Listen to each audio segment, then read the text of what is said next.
Good morning, this is Matt from Trail Rider Camp, and we are here at the Weirton, West Virginia western trailhead of the Panhandle Trail.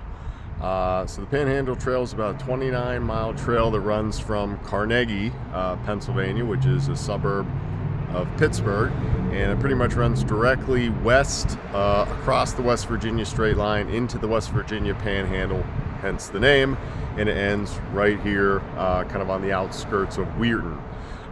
This trail is part of the much larger American Rail Trail project that they're trying to piece together, so it's a really important kind of connector piece to get you out of the Pittsburgh metro area, to get you ultimately across the Ohio River. So the little connector to get you across the river still needs developed, but this is kind of a key part of that route. Now, if you're hearing some background traffic noise, that's because basically the parking lot here is located directly under a major highway overpass. So it's a fairly large parking lot. I don't know if you can see it kind of behind me. There's two parts to it. There's a part over kind of the entrance where you're pretty much behind a bunch of trailers, and then you have this part here under the underpass or overpass, excuse me, and then you have some more behind me. So fairly large parking lot, but it's a Sunday morning, early November, cool morning, and I would say that there's probably already 15 cars or so here. So no, it can get crowded for sure. Now, the reason why I decided to come out here this morning is that I've been itching to get out on this trail for a while. I last did it probably about 2.5 years ago. And last time I did it, I remember I had a blast. I mean, it's a trail that if you start from the Carnegie, Pittsburgh end, it gradually goes downhill, to the West Virginia end. So it makes for a really nice ride if you're doing the entire 29 miles as a one-way venture. But today I knew I was going to be going solo, and so I said, you know what, I'll go to the West Virginia end. I have a pretty free schedule. I can ride as far as I want to ride, maybe 15-20 miles, and then kind of coast back to my car. The other thing in terms of why I picked the West Virginia end is that right down the road here, about 5 minutes, is a DeCarlo's Pizza. And if you've seen my video on the Wheeling Heritage Trail, I love DeCarlo's Pizza. It's a really unique kind of pizza specific to this Panhandle area of West Virginia. So I'm planning on hitting that up for lunch afterwards before I head on home. So anyway, I'm looking forward to the ride, and here we go. So pretty steep initial climb here, coming out of the parking area. Nothing crazy, but you can definitely feel that there's a pronounced upward ascent, and then the trail itself kind of alternates from being maybe like 8 feet across with some fairly medium-sized chunks of gravel to then devolving into almost like a double track, then kind of switching back and forth, and so it makes for kind of a bumpy ride here initially. All right, so this is one of the things I was curious about that I'm just absolutely loving. So I was talking to a friend of mine who'd been out here recently, and he told me that the West Virginia section had recently paved the trail. Now, this is a massive change compared to how it was last time I was on the Panhandle Trail, because I remember you would get to the West Virginia state line, and all of a sudden it was huge chunk gravel. And at the time, I had these really thin hybrid tires, and I remember saying to myself, am I going to make it to the end without popping these things? I mean, you would just sink into the gravel. It was that thick. It was like access road gravel. Well, I guess just recently they came in and totally paved this, and it is smooth as can be. I mean, there's not an imperfection on this thing. It's easily 10 foot wide. Beautiful work. So kudos to whatever municipality or organization was responsible for this. I'll tell you what, this has been unbelievably nice thus far. So I'm just absolutely flying, despite the fact that I'm consistently going uphill for the first few miles here, and again, smooth as can be. And you're going through like a lot of people's front yards, or kind of like little neighborhood areas. So if I kind of pause for a second, like, this is kind of typically what you're seeing on the sides here. You got some houses and a road right on the other side of the tree line, and then you have just kind of rural surroundings, hillsides on the other side here. And there's a lot of benches, a lot of picnic tables. You see I'm coming up on a parking lot here. And I even noticed when I got to the original trailhead, I mean, everything is super well marked and well signed. Like, to get to any parking lot on the Panhandle Trail is a breeze, because the trail runs parallel to a road called Route 22, which is the main thoroughfare through this region. And I got off Route 22, and there's a big sign that says Panhandle Trail that way, then another one that says Panhandle Trail, then another one that says Panhandle Trail parking. So like, you couldn't miss it even if you wanted to. And then on the side of the trail, there's tons of signage. There's mile markers telling you exactly where you're at. So right now I'm at mile 3.25. I mean, it's, compared to when I was last here, you can see that they've really pumped a lot of money into just overall improvement and development. And it's a beautiful day. I mean, it's early November. We've had the most unseasonably warm and dry fall that I can remember in my lifetime. And while it's cool in the morning, it's supposed to be in the 60s later on today. So I came out, and there was a lot of walkers the first mile or two. And then once I got past maybe like mile 2, I haven't seen a single soul. And I have the trail all to myself, and I've kind of layered up. Like, I got my Smart Wool kind of winter hat on, which is nice and breathable. I figure at some point I'll take that off and put my helmet back on. And I have these thin DeWalt gloves that I'm wearing that I bought at Lowe's for $4, but they're perfect because they have kind of like a built-in grip to them, and enough of a layered exterior to kind of stave off some of the wind chill. And I got my pair of Smart Wool socks on, so it keeps my feet nice and toasty and warm. And I'm wearing pants instead of shorts, but I got the padded biker shorts on underneath. And I got a Russell athletic base wear from Walmart, and a microgrid fleece over top. And I got my bag on my bike, so I just figure, okay, as the day progresses, I'll shed layers, and I'm comfortable. So this was a great choice coming out here this morning. So I'm about a little more than a half an hour in, and I've done close to 7 miles thus far. And I had mentioned at the beginning that my memory, if it served me correctly, was that the whole thing slopes downward from Pittsburgh in the direction of Weirton. Well, that memory is correct, because I have done nothing but go up, up, up, up, up. Now again, it's been easy up, because of the pavement. This whole, other than the first mile, it's all been paved. But I was just looking at my Komoot account, and so far I've gone up 230 feet in elevation in 30 minutes. So I mean, just be aware of that in terms of your own abilities.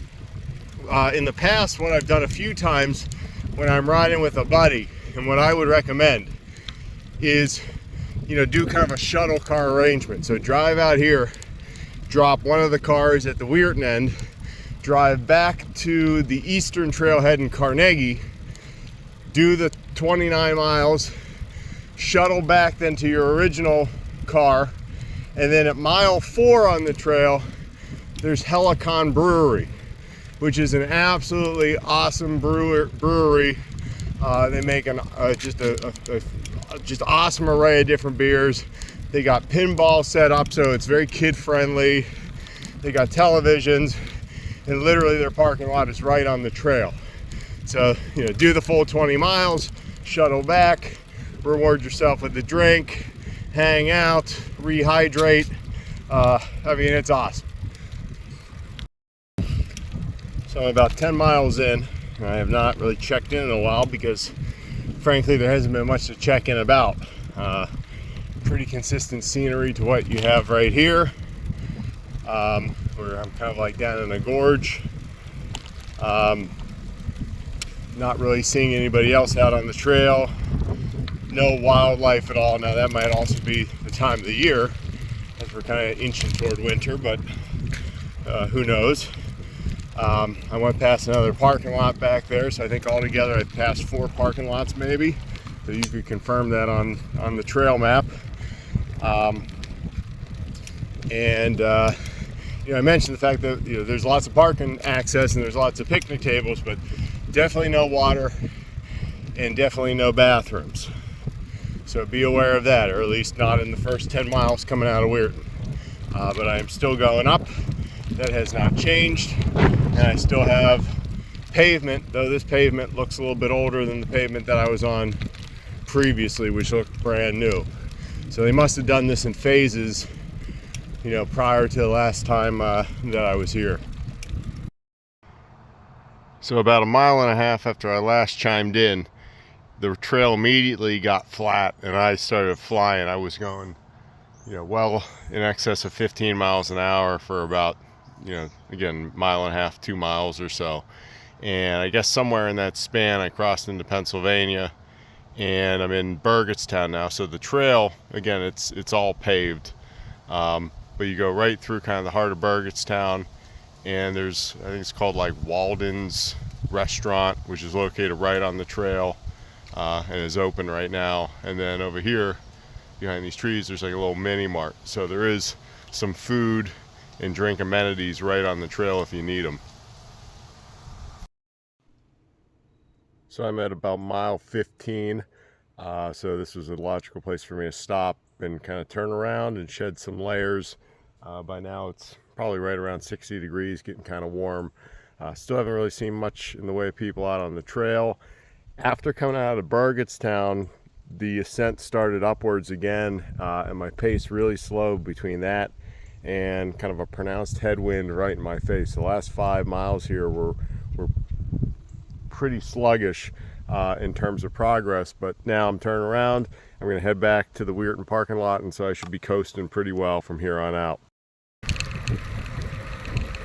Man, oh man, I'm probably going 17, 18 miles an hour since I turned around. And it's funny because I remarked that I haven't seen many people out, and sure enough I turn around and I come up on a guy who's probably in his 30s with a beard on a scooter with a guitar on his back. So there's your little slice of rural Americana for you, the oddities that gotta come with it. But yeah, making great time so far, smooth sailing, though the wind has definitely picked up. I told you I was hitting a headwind the last 5 miles going the other direction, and now it seems like the wind's coming in from the side, and I'm regretting taking off my gloves because my hands are freezing now, but oh well, I'm not stopping. So I'm back in the parking lot where I started, and I want to show you that, it's past noon now and there's still plenty of spots. But then at the end of the lot down here, the trail, I guess, keeps going, which I didn't even realize. I've never been down here, so we're gonna kind of go explore, see where this leads. So this is kind of like the first mile of the other main part back there, where it's just some gravel and grass, and of course there's leaves everywhere right now, so it's like bumpy as can be, and you can tell almost instantly that very few people go back here whatsoever. But I know I've looked at some maps before this show that this goes kind of down and approaches the city of Weirton, or the town of Weirton, a little bit closer. So I want to see if there's any way to potentially get from here into the city easier for somebody that's trying to do a longer distance ride.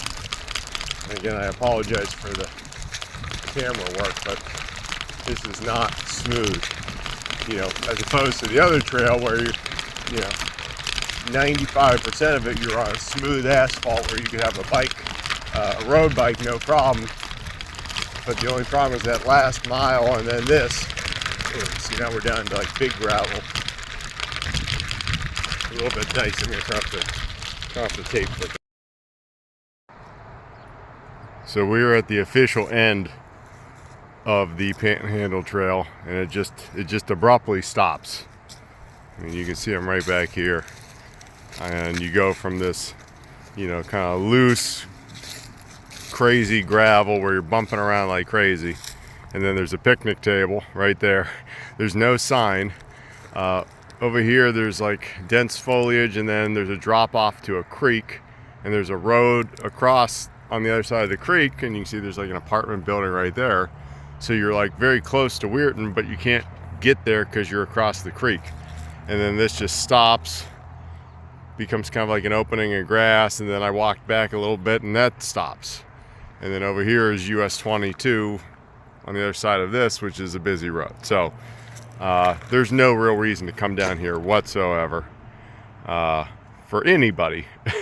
And again, it doesn't look like they get much use on this section whatsoever. So I'm going to turn back around, head back to the car, load up, grab some DiCarlo's pizza on the way home, and call it a wrap.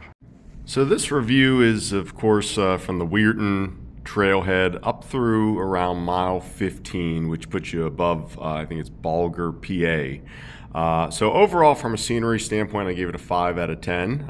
It was kind of nice rural scenes, but nothing overly notable to look at. No bodies of water or anything like that. Surface rideability is going to be as good as you probably ever come across. I gave it a 9 out of 10. The only reason I took off a point whatsoever is that if you do that little extension part past the Weirton trailhead, it is extremely precarious, though I almost view that as almost not part of the trail anymore, even though technically it is. And the first mile as you kind of go uphill out of the lot also is not paved. So other than that, though, it's smooth as can be. Food and drink, I gave it a 3 out of 5. There are options on the trail in Burgettstown. I think specifically 2 of them that I pointed out. And then, like I said, if you hop in your car and drive about 5 minutes up the road to Weirton, there's a DiCarlo's Pizza, and I always love those. Parking, 5 out of 5. Lots of lots. I think I went past 4 or 5 lots in the 15 miles, and all of them were big, and all of them had lots of spots. Facilities, I gave it a 3 out of 5. They start really strong the first few miles out of Weirton, and then they almost kind of disappear. The signage disappears. There's very little in the way of restrooms. There's no water to speak of whatsoever, no trash cans. Wildlife, likewise, I gave it a 0 out of 5. I didn't see any animals to speak of whatsoever. The only wildlife I saw were kind of human wildlife, in terms of the guy that was riding the girl's scooter, and also a guy I later on saw that was walking along without any shoes on. Safety, I gave it a 5 out of 5. Super safe, easy to navigate, 2 road crossings, but they were very, very small and basic. And fun, I gave it a 4 out of 5, because who doesn't love to, fly downhill at fast rates of speed, which puts us at a total of 34 out of 50, a very solid score for a very solid stretch of trail.